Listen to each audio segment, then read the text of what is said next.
ಪ್ರಿಯ ವಿದ್ಯಾರ್ಥಿಗಳೇ, ನಾವು ಕಳೆದ ತರಗತಿಯಲ್ಲಿ ವರ್ಣಮಾಲೆಗಳ ಬಗ್ಗೆ ತಿಳ್ಕೊಂಡ್ವಿ ಅಲ್ವಾ? ವರ್ಣಮಾಲೆಗಳಲ್ಲಿ ಎಷ್ಟು ಅಕ್ಷರಗಳಿವೆ? 49 ಅಕ್ಷರಗಳು ಎಲ್ಲರಿಗೂ ಆಯ್ತಾ? ಈ 49 ಅಕ್ಷರಗಳು ನಾವು ವರ್ಣಮಾಲೆಯ 3 ವಿಧಗಳನ್ನು ತಿಳ್ಕೊಂಡಿದ್ವಿ. ವರ್ಣಮಾಲೆಯಲ್ಲಿ ಎಷ್ಟು ವಿಧ? ಒಂದು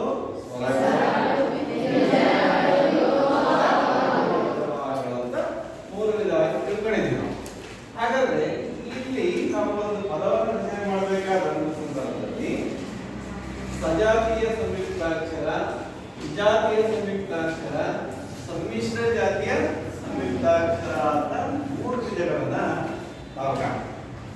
ಈ ಸಂಯುಕ್ತಾಕ್ಷರವನ್ನ ಮತ್ತೊಂದು ಹೆಸರಿಂದ ಕರೀತಾರೆ, ಅದೇನು? ಒತ್ತಕ್ಷರ.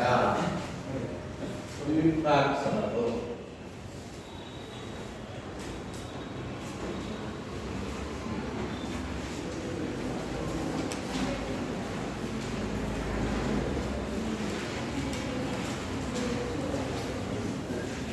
ಸಂಯುಕ್ತಾಕ್ಷರಗಳನ್ನ ಮತ್ತೊಂದು ಹೆಸರಿಂದ ಕರೀತಾರೆ ಅಲ್ವಾ?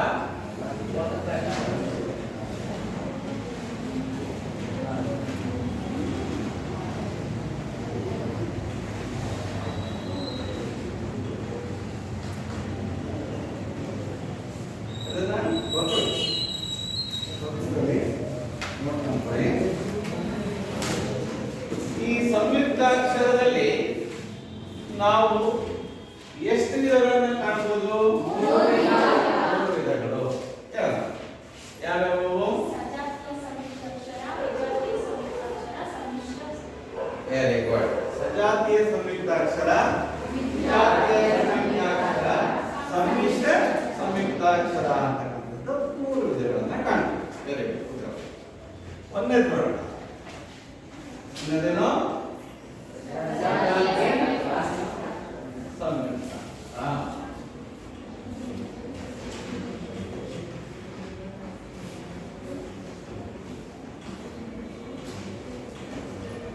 ಸಜಾತಿ ಸಂಯುಕ್ತಾಕ್ಷರಗಳು. ಎರಡನೇದು ವಿಜಾತಿ ಸಂಯುಕ್ತಾಕ್ಷರಗಳು.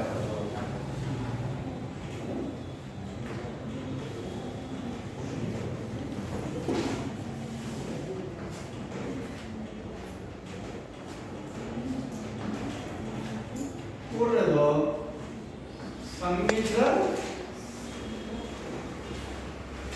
ಸಂಯುಕ್ತಾಕ್ಷರಗಳು.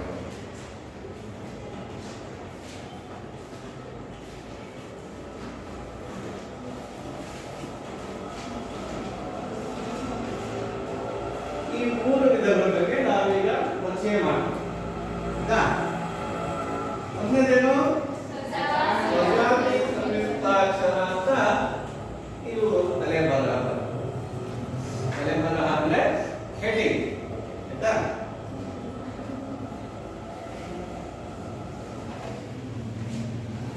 ಒಂದನೇ ನೋಡೋಣ. ಸಜಾತಿ ಸಂಯುಕ್ತಾಕ್ಷರ ಆಯ್ತಾ? ಈ ಸಜಾತಿ ನೋಡಿ, ಇಲ್ಲಿ ಹೆಸರೇ ಹೇಳ್ತದೆ ಒಂದೇ ಜಾತಿ. ಒಂದೇ ಜಾತಿಯ 2 ಅಕ್ಷರಗಳು, ಒಂದೇ ಜಾತಿಯ 2 ವರ್ಣಗಳು. ಅಕ್ಷರ ಅಂದ್ರೆ ವರ್ಣ, ಸೇರಿ ಆಗುವ ಅಕ್ಷರವೇನಂತ ಅನ್ಸ್ಕೊಳುತ್ತೆ? ಸಜಾತಿಯ ಸಂಯುಕ್ತಾಕ್ಷರ ಅಂತ ಅನ್ಸ್ಕೊಳುತ್ತೆ. ಇದು ಬರ್ಕೊಳ್ಳಿಗ. ಒಂದೇ ಜಾತಿಯ, ಒಂದೇ ಜಾತಿಯ 2 ವರ್ಣಗಳು. ವರ್ಣಗಳನ್ನು ಏನಂತ ನೋಡ್ಕೊಳ್ತೀರಿ? ಅಕ್ಷರಗಳು ಬರುತ್ತೆ. 2 ವರ್ಣ, 2 ವರ್ಣಗಳು. ವರ್ಣಗಳು ಅಂದ್ರೆ ಅಕ್ಷರಗಳು ಅಂತ ನೆನಪಿಡ್ತೀರಿ. ಅಥವಾ ವರ್ಣಗಳು ಸೇರಿ ಅಥವಾ ಅಕ್ಷರಗಳೇನು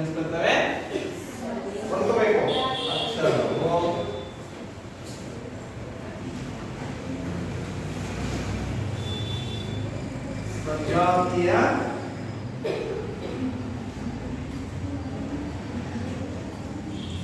ಸಂಯುಕ್ತಾಕ್ಷರ.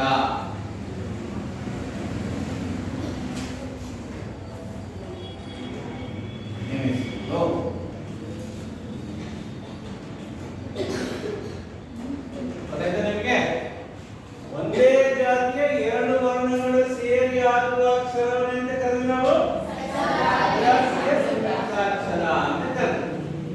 ಒಂದೇ ಜಾತಿಯ ಅಕ್ಷರಗಳಿರುತ್ತೆ. ಉದಾಹರಣೆ ನೋಡೋಣ. ಉದಾಹರಣೆ ಅಪ್ಪ ಪದ. ಅಪ್ಪ ಈ ಪದವನ್ನು ತಿಳಿಸ್ತೇನಮ್ಮ? ಬೇಗ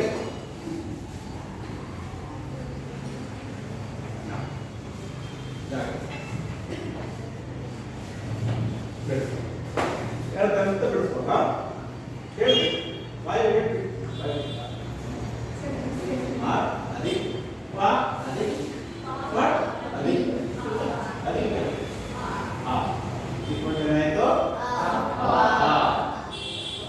ಈಗ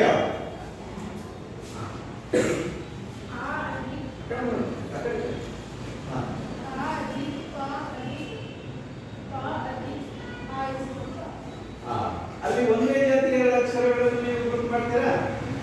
ಒಂದೇ ಜಾತಿಯ ಎರಡು ಅಕ್ಷರಗಳನ್ನು ಗುರುತು ಮಾಡೋದು. ನೋಡಿ ಫ್ರೆಂಡ್ಸ್ಗೆ ಹೇಳಿ, ಯಾವ ಒಂದೇ ಜಾತಿಯ ಎರಡು ಅಕ್ಷರಗಳನ್ನು ಹೇಳಿ. ಮತ್ತು ಪ ಅಂದ್ರೆ ಎರಡು ಒಂದೇ ಜಾತಿಯ ಎರಡು ಅಕ್ಷರ, ಒಂದೇ ತರಹದವನ್ನ. ಇನ್ನೊಂದು ಪದ ಬರೀತೀನಿ, ಯಾರು ಮತ್ತೆ ಬಾಯಿಸಿದ ಬರ್ತೇನೆ ನೋಡೋಣ. ತಿನ್ನು ಒಂದು ಪದ ಇದೆ.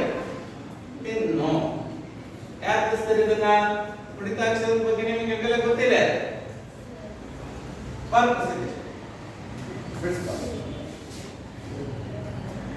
ತಿನ್ನು ಕಳೆದ ವರ್ಷ ನೀವು ನಿಂತಿದೆ ಸರ್ ಸಂಯುಕ್ತಾಕ್ಷರಗಳ ಬಗ್ಗೆ ಮಾಡೋದಲ್ವಾ?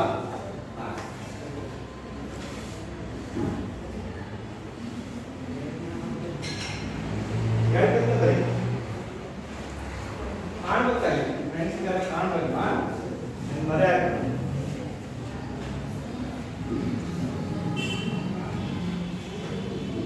ನೋಡಿ ಸರಿ ಆಯ್ತದು? ಸರಿ ಆಯ್ತಾ? ಎರಡು ಎರಡು ನಾಗಳ ಬರಬೇಕು.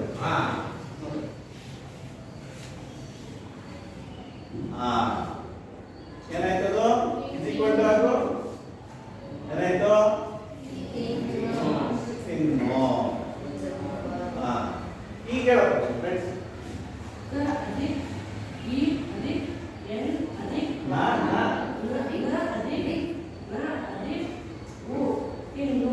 ತಿನ್ನು ಅಂತ ಅಂದ್ರೆ ಇಲ್ಲಿ ಸಜಾತಿಯ ಎರಡು ಅಕ್ಷರಗಳಿದ್ದಾವೆ.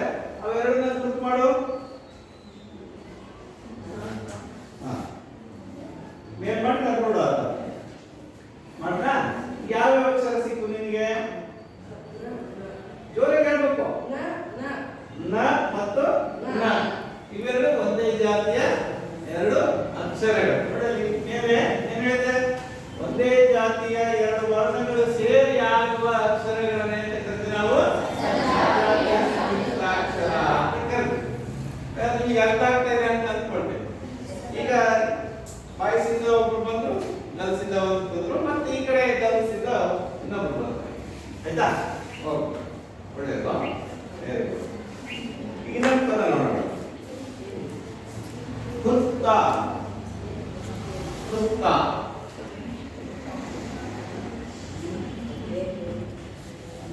ಯಾರ ಹೆಸರು? ಹುತ್ತ. ಜಯ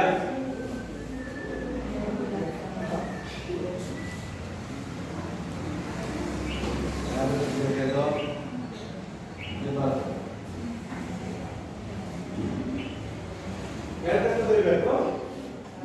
ಇಲ್ಲಮ್ಮ, ಹೂ ಅನ್ನೋ ಪದದಲ್ಲಿ ಏನೇನು ಅಕ್ಷರ ಬರ್ತವೆ ನೋಡೋಣ. ಹ ಅಧಿಕ ಹೂ, ಅಧಿಕ ತ, ಅಧಿಕ ತ, ಅಧಿಕ ಆ. ಈಗ ಹ ಅಧಿಕ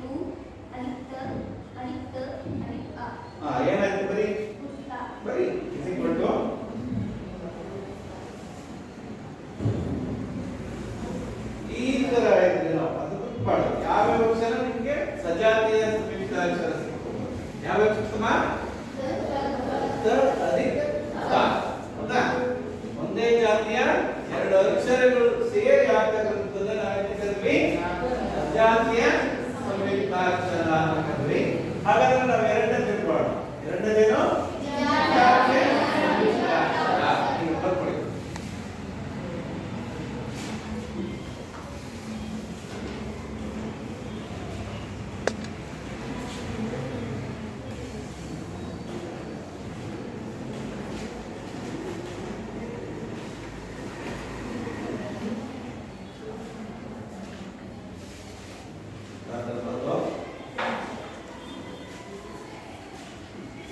ಸಜಾತಿಯ ಸಂಯುಕ್ತಾಕ್ಷರ. ಈಗ ನಾವು ಮುಂದೆ ತಿಳ್ಕೊಂಡ್ವಿ ಸಜಾತಿಯ ತಿಳ್ಕೊಂಡ್ವಿ. ಮತ್ತೆ ಈಗ ವಿಜಾತಿಯ ಸಂಯುಕ್ತಾಕ್ಷರ. ನೋಡಿ, ಸಜಾತಿಯ ಅಂದಾಗ ಒಂದೇ ಜಾತಿಯ ಎರಡು ಅಕ್ಷರಗಳು ಬಂದಿದ್ವು. ವಿಜಾತಿಯ ಅಂದಾಗ ಬೇರೆ ಬೇರೆ ಜಾತಿಯ ಎರಡು ಅಕ್ಷರಗಳು ಬಂದವು ಅಲ್ವಾ? ನೋಡಿ ಹೇಳಿ ಓದಮ್ಮ. ಗಟ್ಟಿಯಾಗಿ ಓದಬೇಕು. ಆ ಕಡೆ ತಿಳ್ಕೊ.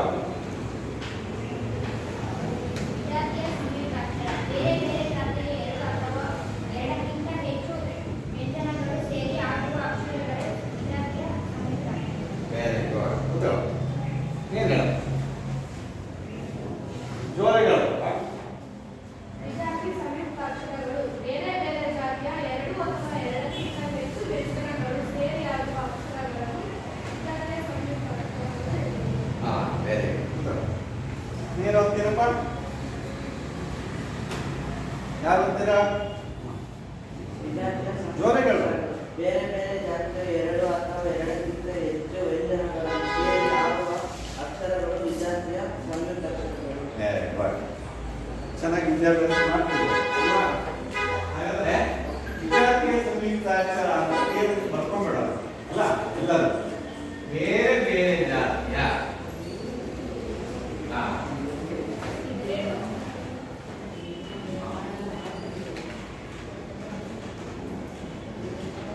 ಎರಡು ಅಥವಾ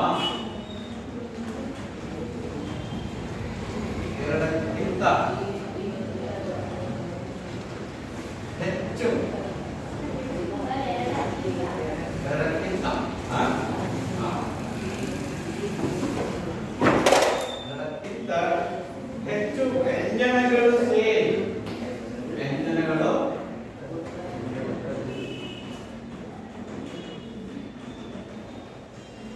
ಸೇರಿ ಆಗುವ ಅಕ್ಷರಗಳು ಆಗುವ ಅಕ್ಷರಗಳು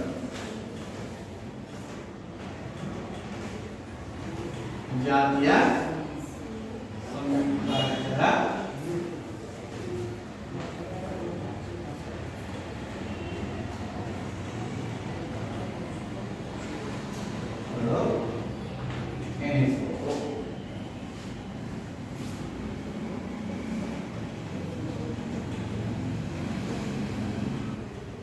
ವಿಜಾತಿ ಅಂದ್ರೆ ಬೇರೆ ಬೇರೆ ಜಾತಿ. ಹೌದಾ? ಉದಾಹರಣೆ ನೋಡೋಣ.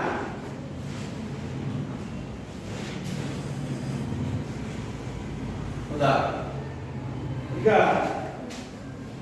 ಅಕ್ಷರ ಒಂದು ಪದ ಇದೆ. ಏನು? ಅಕ್ಷರ. ಯಾರು ಹೇಳ್ತೀರಾ?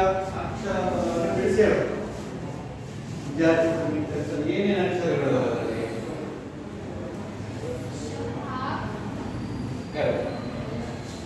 ನೀವು ಹೇಳ್ತಿರಲಿಲ್ಲ ತಮ್ಮ?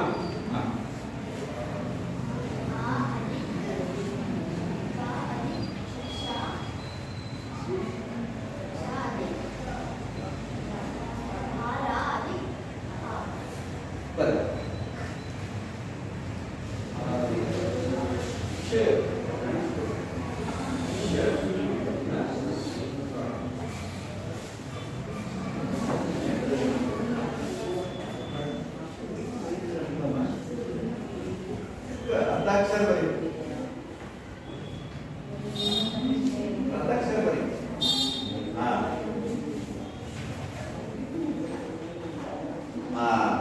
ಹೇಳಿ.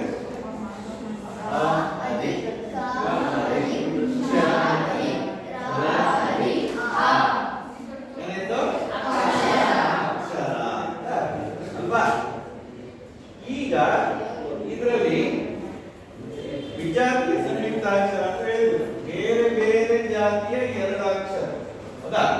ಈಗ ಆದ್ರೆ ನಮಗೆ ಜ್ಞಾನ ಪಾಪ ಬಂದಿಲ್ಲ, ಬೇರೆ ಬೇರೆ ಆಗಿದೆ. ಅದಕ್ಕೆ ವಿಜಾತಿಯ ಸಂಯುಕ್ತಾಕ್ಷರ ಅಂತ ಹೇಳ್ತಾರೆ. ಏನಮ್ಮ? ಇದೆ. ಕರೆಕ್ಟ್ ಇದೆ. ಈಗ ಬೇರೆ ಬೇರೆ ಜಾತಿಯ ಅಕ್ಷರಗಳಿರೋದ್ರಿಂದ ಅದನ್ನ ವಿಜಾತಿಯ ಸಂಯುಕ್ತಾಕ್ಷರ ಅಂತ ಕರೆಯುತ್ತಾರೆ. ಆಯ್ತಾ? ಎಲ್ಲರೂ ಬಹಳ ಚೆನ್ನಾಗಿ ವರ್ಕ್ ಮಾಡ್ತಾ ಇದ್ದೀರಾ. ಈಗ ಶ್ರೇಯ ನಿಮ್ಮ ಮನಸ್ಸಿನಲ್ಲಿ ಬಂದ ಅಲ್ವಾ? ಇನ್ನೊಂದು ಪದ ಬರುತ್ತೆ, ಸ್ವಾರ್ಥ.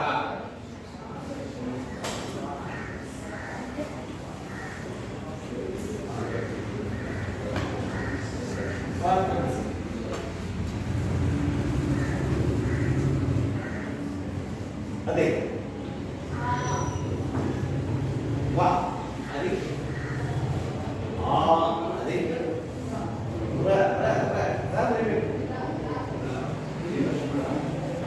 ರ ಅದೇ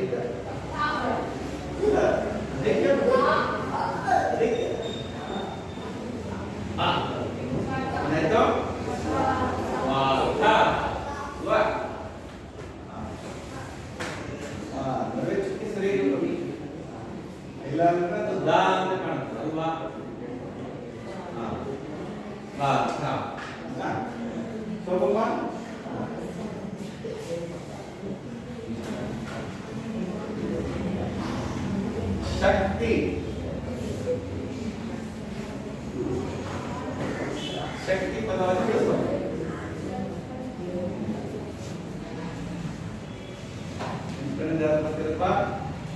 ಪ್ರತ್ಯಯ ನಿಷಂಗ ಇದೆಯಾ? ಇನ್ನೊಂದು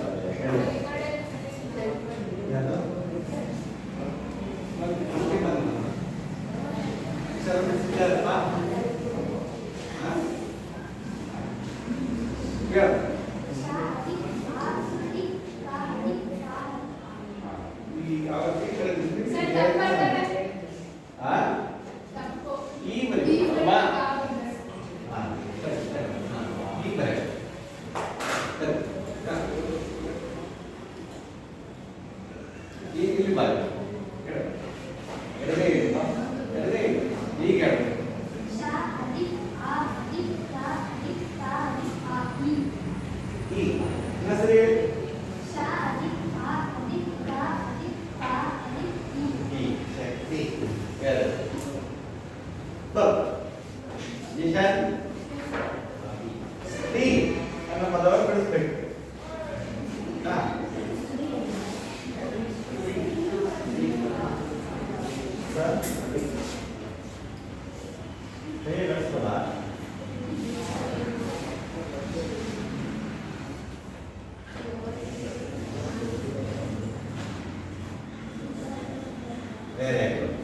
ಈಗ ಎಡಗೈಗೆ ಹೀಗೆ ಸ ಅಧಿಕ್ ತ ಅಧಿಕ್ ರ ಅಧಿಕ್ ಇ ಏನಾಯ್ತು?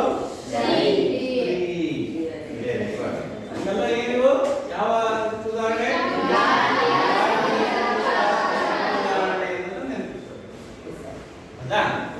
ಬಹಳ ಉತ್ಸುಕತೆಯಿಂದ ನೀವು ಕಲಿತಾ ಇದ್ದೀರಾ.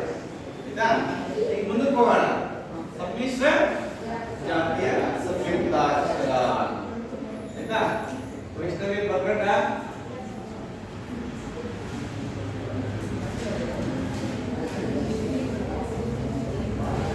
ಮಾತಾಡ್ಬಾರ್ದು.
ಕನ್ನಡದ ಬಲವು ಅಧಿಕವಾಗಿದೆ ಅಂತ ಹೌದಾ?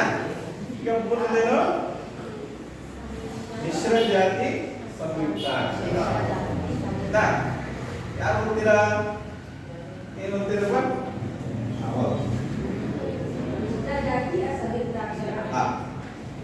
ಈ ಕಡೆ ಬಾ. ಈ ಕಡೆ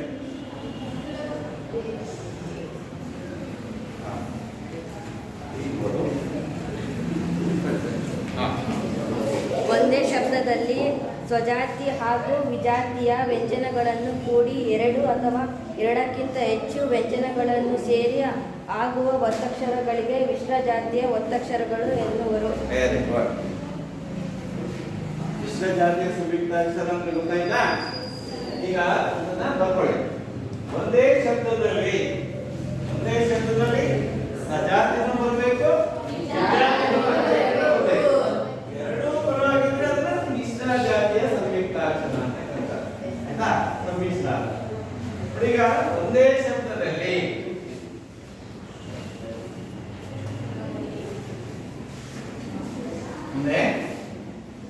ಶಬ್ದದಲ್ಲಿ ಸಜಾತಿ ಹಾಗೂ ವಿಜಾತಿ ವ್ಯಂಜನಗಳು, ಸಜಾತಿ ಹಾಗೂ ವಿಜಾತಿ ವ್ಯಂಜನಗಳು ಕೂಡಿ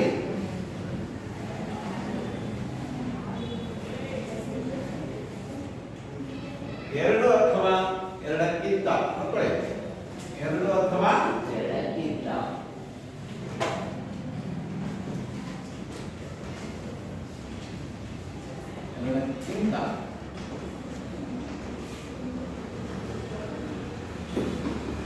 ಹೆಚ್ಚು ವ್ಯಂಜನಗಳು ಸೇರಿ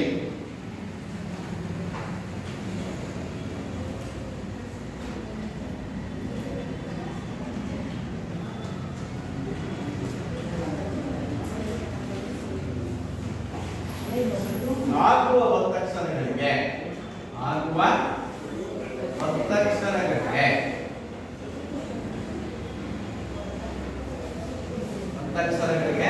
ಮಾತಾಡಬಾರ್ದು. ಸಮ್ಮಿಶ್ರ ಅಥವಾ ಮಿಶ್ರ ಜಾತಿಯ ಸಂಯುಕ್ತಾಕ್ಷರ ಅಂತ ಕರೀತಾರೆ.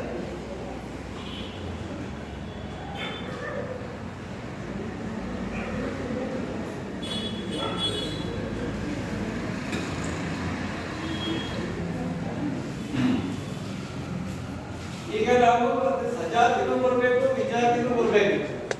ಎರಡು ಮಿಶ್ರ ಇರ್ತಕ್ಕಂಥ ಒಂದು ಪದವನ್ನ ಉದಾಹರಣೆಯಾಗಿ ನೋಡೋಣ. ಆಯ್ತಾ?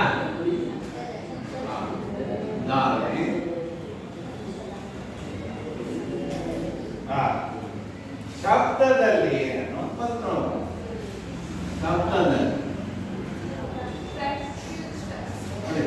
ಶಬ್ದದಲ್ಲಿ ಒಂದೇ ಪದನ ಬಿಡಿಸೋಣ. ಶಬ್ದದಲ್ಲಿ ಅಂತ ಬಿಡಿಸೋಣ. ಹೇಳ್ಬೇಕು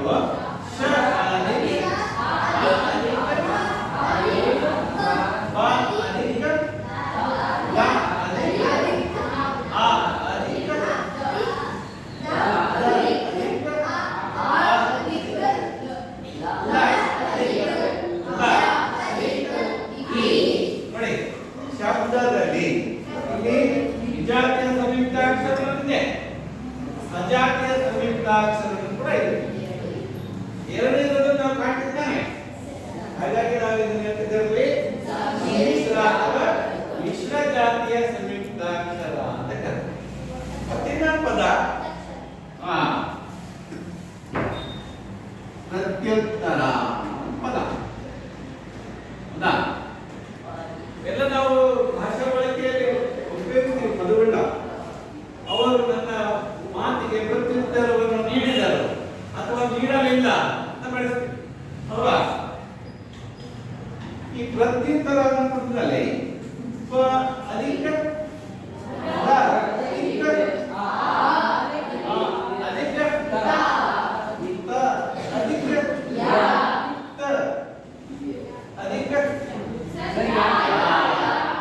ಪ್ರತ್ಯುತ್ತರ. Very good. ಯ ಅಧಿಕ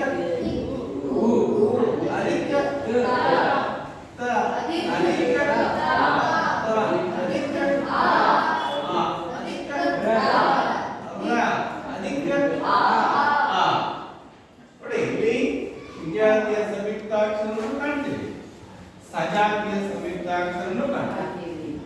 ಒಂದೇ ಪದದಲ್ಲಿ ಸಜಾತಿಯ ಮತ್ತು ವಿಜಾತಿಯ ಸಂಯುಕ್ತಾಕ್ಷರಗಳು ಸೇರಿ ಆಗ್ತಕ್ಕಂಥದ್ದನ್ನ ಸಮ್ಮಿಶ್ರ ಅಥವಾ ಮಿಶ್ರ ಜಾತಿಯ ಸಂಯುಕ್ತಾಕ್ಷರ ಅಂತಾರೆ. ಬೇಗ ಬರ್ಕೊಳ್ಳಿ, ಬಲ್ಗೈ ಕೈ ಕೆಲಸ ಕೊಡಿ ಬೇಗ.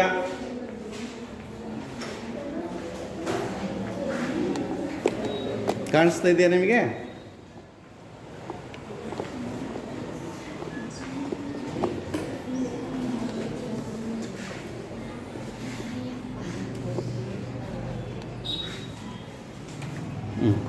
ತಗೊಂಡಿದ್ದಾಯ್ತಾ?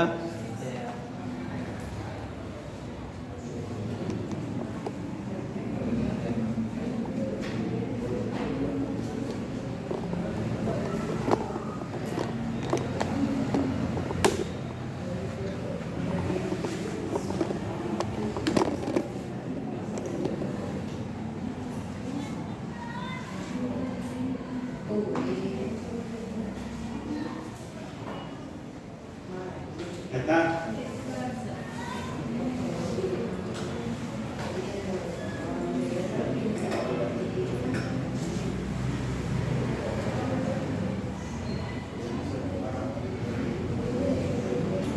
ನಂತರ ನಾವು ಸಜಾತಿ ತಿಳ್ಕೊಂಡ್ವಿ, ವಿಜಾತಿ ತಿಳ್ಕೊಂಡ್ವಿ, ಸಮ್ಮಿಶ್ರ ಜಾತಿಯ ಸಂಯುಕ್ತಾಕ್ಷರ ಬಗ್ಗೆ ತಿಳ್ಕೊಂಡ್ವಿ. ಈಗ ಸಂಧ್ಯಾಕ್ಷರಗಳ ಬಗ್ಗೆ ತಿಳ್ಕೊಳ್ಳೋಣ. ನೆಕ್ಸ್ಟ್ ಏನು? ಸಂಧ್ಯಾಕ್ಷರ.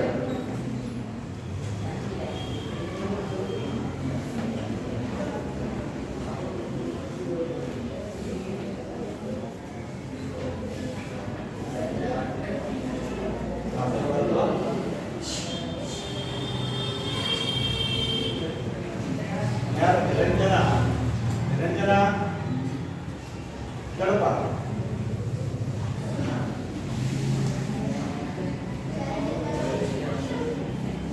ರಂಜನ್ ದತ್ತಾತ್ರೇಯ ನಾವು ಇದುವರೆಗೆ ತಿಳ್ಕೊಳ್ಬೇಕು.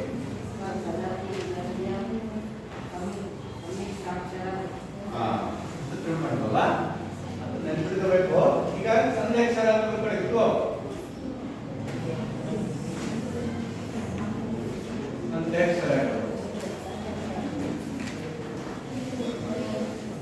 ಈ ಕೇಶಿರಾಜ ಈ ಸಂಧ್ಯಾಕ್ಷರಗಳನ್ನು 4 ಅಕ್ಷರಗಳು ಅಂತ ಕರೀತಾರೆ. ಎಷ್ಟು ಕರೀತಾರೆ? 4 ಅಕ್ಷರಗಳನ್ನ ಸಂಧ್ಯಾಕ್ಷರಗಳು ಅಂತ ಗುರುತಿಸಿದ್ದಾರೆ. ಯಾಕಂದ್ರೆ ನಾವು ಸಂಧ್ಯಾಕ್ಷರ ಅಂದ್ರೆ ಏನಂತ ತಿಳ್ಕೊಂಡಾದ್ಮೇಲೆ ನಮ್ದು ಯಾವ್ಯಾವ ಅಕ್ಷರಗಳು ಅಂತ ತಿಳ್ಕೊಂಡು ಸರಿ. ಈಗ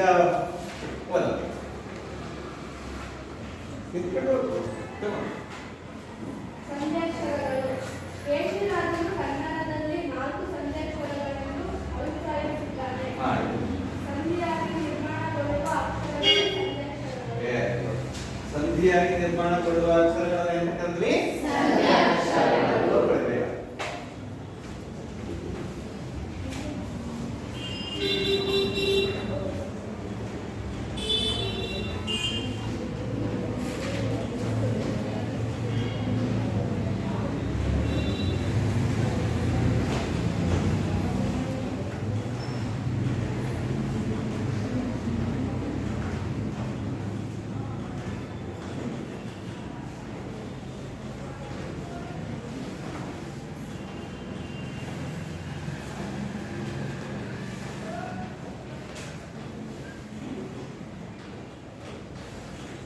ಸಂಧಿಯಾಗಿ ನಿರ್ಮಾಣಗೊಳ್ಳುವ ಅಕ್ಷರಗಳನ್ನ ಹಾಗಾದ್ರೆ ಆ ಸಂದೇಶಗಳು ಯಾವ್ಯಾವು ಅನ್ನೋದನ್ನ ನಾವು ತಿಳ್ಕೊಳ್ಳೋಣ.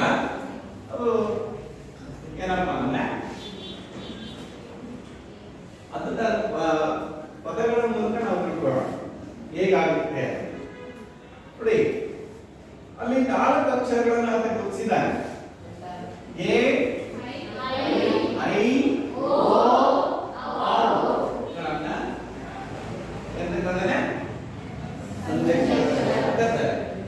ಇದರ ಉದಾಹರಣೆಗಳು ನೋಡೋಣ ನಾವು.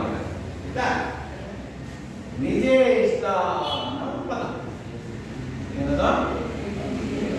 ನಿಜೇ ಇಷ್ಟ. ನಿಜ ಅಧಿಕ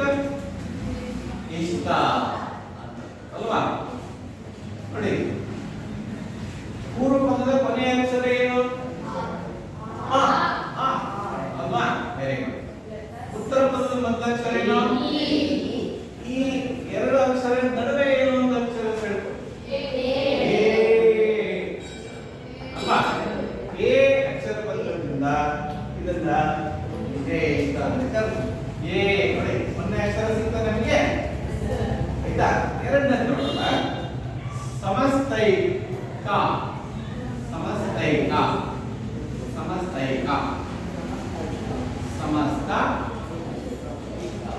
ಅಧಿಕ ಏಕ ಏನಾಯ್ತು ಸಮಸ್ತೈಕ ಕೊನೆ ಅಕ್ಷರ ಆ ಮೊದಲ ಅಕ್ಷರ ಎ ಎರಡು ಐ ಬಂತು ಸಿಕ್ತಾ ಎರಡನೇದು ಮತ್ತೆ ನೆಕ್ಸ್ಟ್ ನೋಡಿ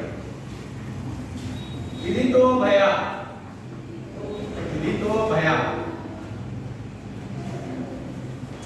ಬಿಡಿಸ್ರಿ ವಿದಿತ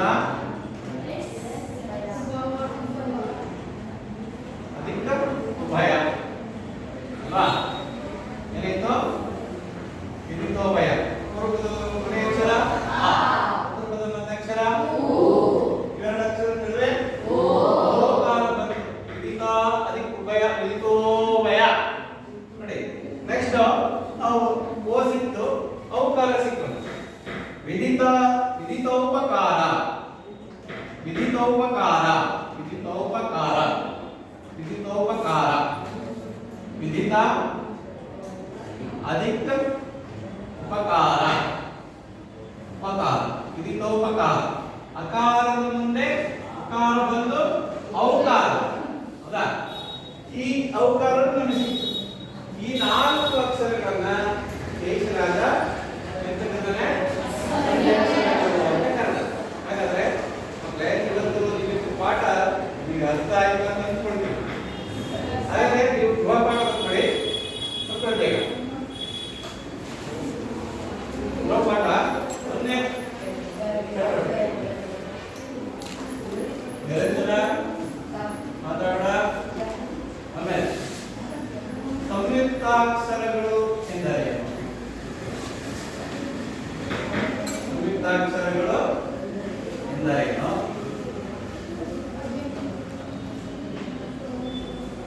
ಅವುಗಳಲ್ಲಿ ಎಷ್ಟು ವಿಧ ಅವುಗಳಲ್ಲಿ ಎಷ್ಟು ವಿಧ ಎಷ್ಟು ವಿಧ ಈ ಎಲ್ಲ ಉದಾಹರಣೆ ನೋಡಿಕೊಂಡು ಬರ್ಬೋದು ಉದಾಹರಣೆ ಈ ಚಟುವಟಿಕೆಯನ್ನ ಮಾಡ್ಕೊಂಡು ಇಷ್ಟು ಇವತ್ತಿನ ಪಾಠ